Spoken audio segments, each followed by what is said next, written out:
developing yourself as a leader is really taking those bits and those nuggets over time of leaders that you've worked for or you interact with, and finding those pieces that fit with you and your personality, not to make you into somebody else, but develop yourself as your own unique leader.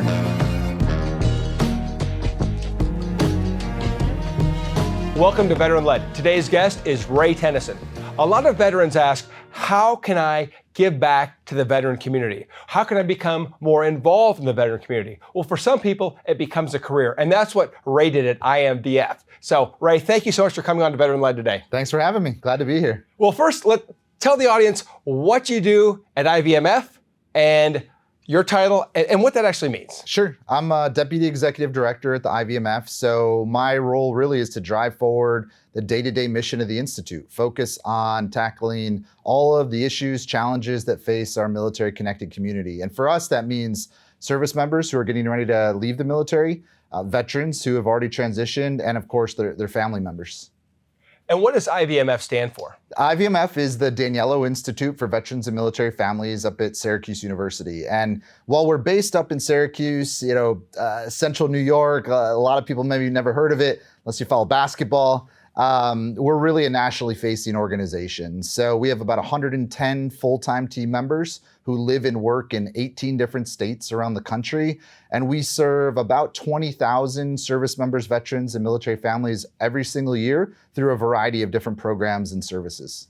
Yeah, and some of those programs are to take veterans and make them even better leaders in the civilian community. Actually, today we're at JP Chase headquarters, yes. And yesterday we heard from Jim Boeheim, the famous Syracuse basketball coach, and so you guys have done a great job of bringing amazing speakers and an amazing program for us at CEO Circle. But as I look at it, we're probably at the pinnacle here. There are a lot of other programs that you use to help veterans, especially veterans who want to continue to lead, to grow in their civilian capacity. So tell us a little bit about that. Yeah, that's right. We really look at it as a full life cycle view or a continuum, if you will. And we do this in a couple different ways. One, around more traditional careers and employment, we have a big program called Onward to Opportunity, where service members, veterans, family members can come in, go through about 40 different tracks of training that all lead to an industry recognized credential. So this could be training and certificates in IT, cybersecurity, aerospace, defense. We're launching something right now with Micron around semiconductors.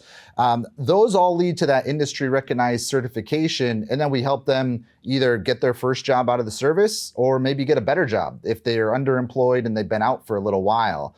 And then, as you mentioned, we have a whole suite and portfolio of entrepreneurship and small business training. So everyone, as you said here at CEO Circle, you and your peers in the cohort have been in business a while, right? You're operating, your challenges are much different than someone who's just starting out and is saying, well, do I want to start a business? Or maybe I've been in business for a year. The nice thing about our entrepreneurship programs is there is something for everybody. So whether you are just at that early stage, or you've been in business for a couple of years, you're looking to go to that next level, or maybe you're operating a 10, 20, $100 million company, we have some type of training program or resource opportunity for you to take advantage of. And how is that funded? I know that here, we don't pay to go. And I've been in other groups where you pay to go, yeah. But here it's like a mastermind group, but we've got bankers that are helping us from JP Chase. We've got it's a very well put together organization and I would say meticulously planned quarterly meetings. Obviously, it costs money. So where does that money come from? Nothing's free, right? Right. Free to you guys, but nothing's free. So first, I appreciate you saying that. That's just a reflection on our team and the work that they put into it, and the JP Chase team as well. This program specifically is a partnership with JP Morgan, but our relationship with JP Morgan, which a drive to the funding question, goes all the way back to 2011. And at the time, you might remember the veteran unemployment rate in some populations was as high as 30+%. And JP Morgan and some other companies were really looking at how do we tackle this. At the same time, we had this interesting history, longstanding history at Syracuse University with the military and veteran community. So we really thought, there's no university out there that's sort of harnessing the social capital and resources of higher ed to tackle these issues and challenges. So we came down, pitched JP Morgan on this idea to launch what was then the Institute for Veterans and Military Families. And they committed with an initial $7.5 million, and we were off to the races. From there, we've been funded. Everything we offer is completely free. So we are funded through individual philanthropy, corporate philanthropy, foundation grants. We do some contract work with the government, but that's less than 5% of the work that we do. It's mostly philanthropy. So it's companies like JP Morgan, Google, Fiserv, as I said, Micron earlier, the Schultz Family Foundation. So Howard and Sherry Schultz and their family foundation have been huge supporters of ours over the years. And then Dan Daniello, who happens to be a Syracuse University alum and a veteran of the Navy, also a longtime supporter, 2 years ago came to us with just a phenomenal commitment of $30 million to endow and name the Institute. And so that put us on a great path to solid financial footing moving forward. We're continuing to fund our individual program with corporate foundation and individual philanthropy, but we're 100% soft money funded. And the interesting part about this is you are a Syracuse ROTC graduate, combat veteran, and then you come back to Syracuse for this role, this position. Why? Why did you come back to help veterans? I mean, obviously, you come back from the deployment, you get out of military service, and for a lot of veterans I meet, it's like, well, I want to do something else first. I want to get as far away from the military as I can. Yeah. But you kind of leaned right into it. Look, John, I'd be lying if I said that it was this big strategic plan to do this work the last almost 15 years. Honestly, it's exactly how you said it. I got back from a deployment, got back from Iraq in 2009, into 2009. Got pulled up into the 3 shop for those of you that have ever had to experience that. Not the most glamorous role after coming back from a deployment. And, I had really just started to think about what does life look like? And, it was an interesting time in the Army. And I had really just decided I thought I could do more on the civilian side and so started to look at what could my transition be. And quite honestly, I didn't have much of an idea. And I was stationed down in Virginia at the time and was going to head up to Syracuse to see some family. Fort Eustis? I was at Fort Eustis. Okay. I spent a bunch of time at Fort Eustis, yeah. And was going to head up to see a basketball game, actually. It was winter. And I was looking for the basketball schedule, somehow stumbled on the jobs website at the university. And there was this posting for a national program manager for this initiative I had never heard of called the Entrepreneurship Bootcamp for Veterans. And this was a program that Mike Haney had started when he left the Air Force and went and became faculty at the business school up at SU, where we were taking, at the time, wounded, ill, and injured service members and veterans, fund them to come to the university for a 10-day immersion program on how to launch and grow their own business. The program wasn't there, obviously, when I was in school, but I started to do some research and I thought, this is something maybe I could sink my teeth into. And honestly, I sort of thought, I could do it for a year or two while I figure out what I want to do for the rest of my life. Well, 14 years later, my 1-year plan evolved, and that is really, I give all the credit in the world to Mike Haney and sort of his vision and what we launched back in 2011 with the Institute, because I've just been able to take on new opportunity after new opportunity and see that come to impacting this space. And so, as you said, I did my undergrad at SU, commissioned out of there, and then served. And so it's been phenomenal professionally for me, but also a deep personal connection and interest in this work too. And what's fascinating to me is you live on the other coast. Yes. So yeah. you have a great role, and so I take it you travel quite a bit. I travel quite a bit. It's been that way since I started in 2010, and that's really just the nature of the organization. When you're funded by soft money dollars, you have to go where it is. And we had the pleasure of listening to Phoebe Novakovic last night, right, the CEO of General Dynamics, and she talked about where do you deliver most value to the organization, and getting close for her to that decision maker. And my role is very similar to that. I have to be where the opportunities are, that we can find common goals and mission between our funders and our work in order to translate that into impact and service to this population. Well, let's talk about one of those, and this is not necessarily on the funding side, but Bunker Labs. Yes. what went down, right? I remember Bunker Labs for like 2020. I was going to give a speech there, and then the kind of things in Omaha shut down because of COVID. Then that's how I got back. And some friends were talking about it, and now it really. Have you acquired Bunker Labs, or what's going on there? Yeah, that's exactly right. So we have a long-standing We had a long-standing partnership and relationship with Bunker Labs and with Todd Connor, their founder. I can remember back when Todd launched Bunker. This is maybe 2011, 2012. Going out to dinner in Washington, D.C., him talking about, I've got this new thing I'm launching. We were doing veteran entrepreneurship work. And so we worked with them for years, joint partnerships, joint programming, joint events, sort of ebbs and flows as things go. And then about a year and a half ago now, we were actually talking with the Bunker Labs leadership of how do we work more closely together? And it didn't start down the path of, hey, let's acquire Bunker Labs. It really started with, we do a lot of work around programmatic evaluation and efficacy, and they saw that as something that maybe they could bring us on to do. So we started to talk about what that looked like. And then we started to engage in with their board. And I think that their board and their leadership, I give a ton of credit, was really forward looking to say, how can we sustain what's been built long term? And when you operate a nonprofit, it is a constant churn of fundraising, staying relevant, adding new programs. And so I think for them, they really looked at, okay, we could sort of continue to go this on our own and try to do this.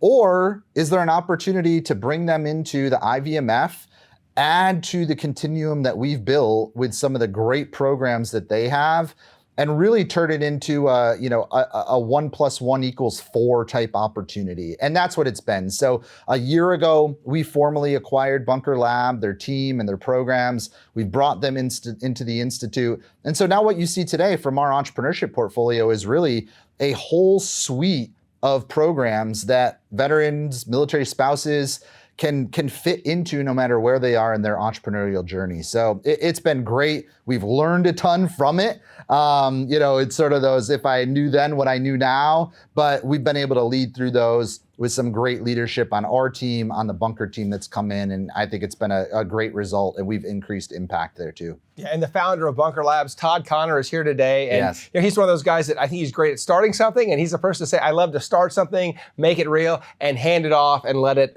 flourish. That's a great point. Yeah. You guys truly made that come true for him. So I'm sure he's grateful. That's probably why he flew to New York to be here, here today. That's right, yeah. So I want to take you now to running these types of programs. Right? It takes a lot of leadership. Mm-hmm. It takes a lot of leadership skills, especially when there's volunteers. Yes. And even the participants are volunteers. So you gotta make it valuable enough that people show up and that people continue to volunteer and people continue to donate money. And so it takes those skills that we don't necessarily learn in the military. And that's going to take us to the after action review. The 3 examples of great leadership and the 3 examples of horrible leadership. But before we get there, I want to know, what did you learn during your military career that helped you for the role that you're in right now? Yeah, that's a great question. As I reflect back on my time, and you hit on leadership, right? For me, I think for anybody that's served in the military, you get great examples, as you said, of phenomenal leadership and what I would call subpar leadership, right? And so I see you developing yourself as a leader is really taking those bits and those nuggets over time of leaders that you've worked for or you interact with, and finding those pieces that fit with you and your personality, not to make you into somebody else, but develop yourself as your own unique leader, and then leaving behind and keeping in the back of your mind the things that you really saw didn't work. And sort of those things when you're maybe more junior in the organization and you say to yourself, if I'm ever in charge, I'm not going to do that, right? Sometimes people forget those things over time. So I think you really have to catalog those types of things. So for me, it was really learning about allocation of resources, whether that's human capital, dollar resources, and putting things to their first and best use. I was a transportation and logistics officer, so we were on the support side. And so for us, it was always looking at how do we accomplish that mission for whoever's out there to get them what they need, and putting our resources to their first best use to make that happen. And I think it's no different whether you're running a not-for-profit or a for-profit organization, right? The skills and leaderships that you're using to accomplish those missions are the same.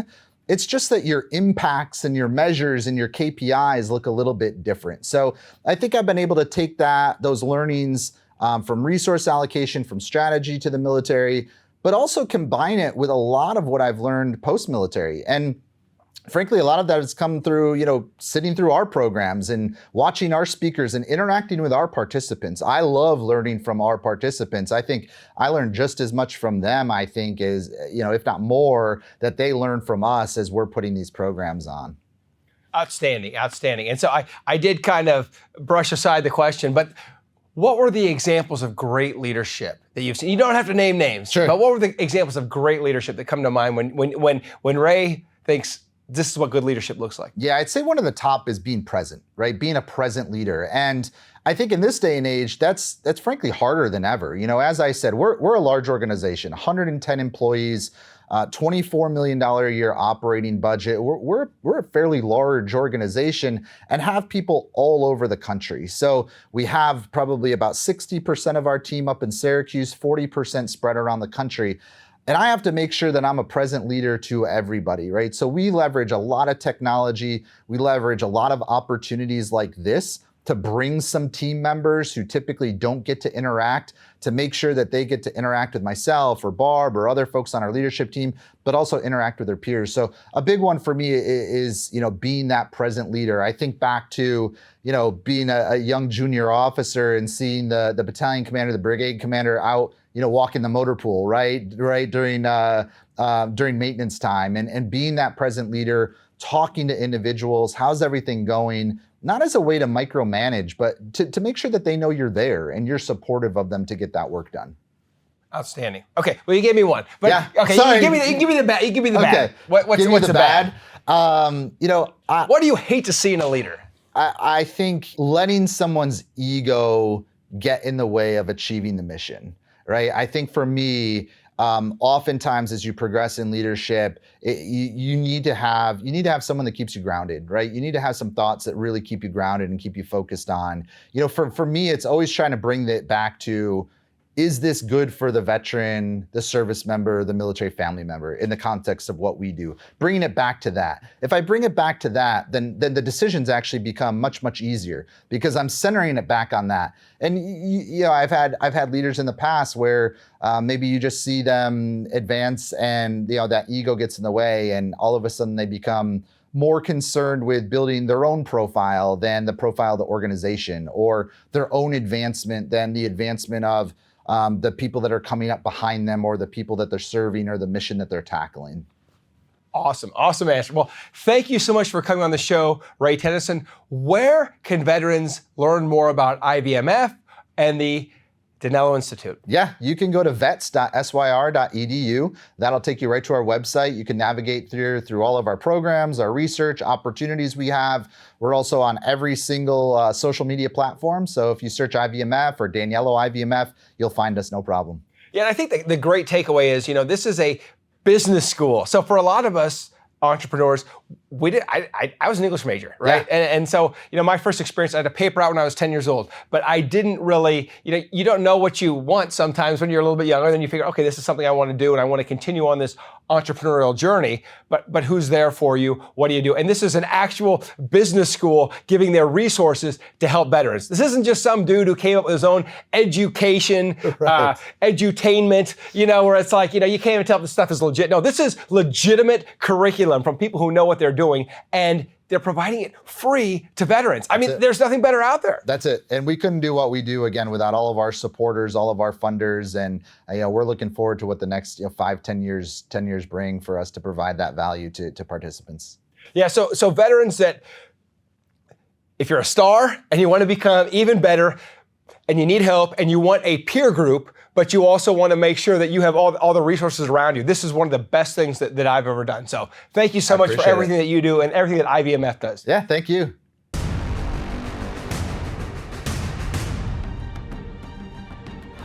thank you for joining us today on Veteran Led, where we pursue our mission of promoting veteran leadership in business, strengthening the veteran community, and getting veterans all of the benefits that they earned. If you know a leader who should be on the Veteran Led podcast, report to our online community by searching @Veteran Led on your favorite social channels and posting in the comments. We want to hear how your military challenges prepared you to lead your industry or community, and we will let the world know. And of course, hit subscribe and join me next time on Veteran Led.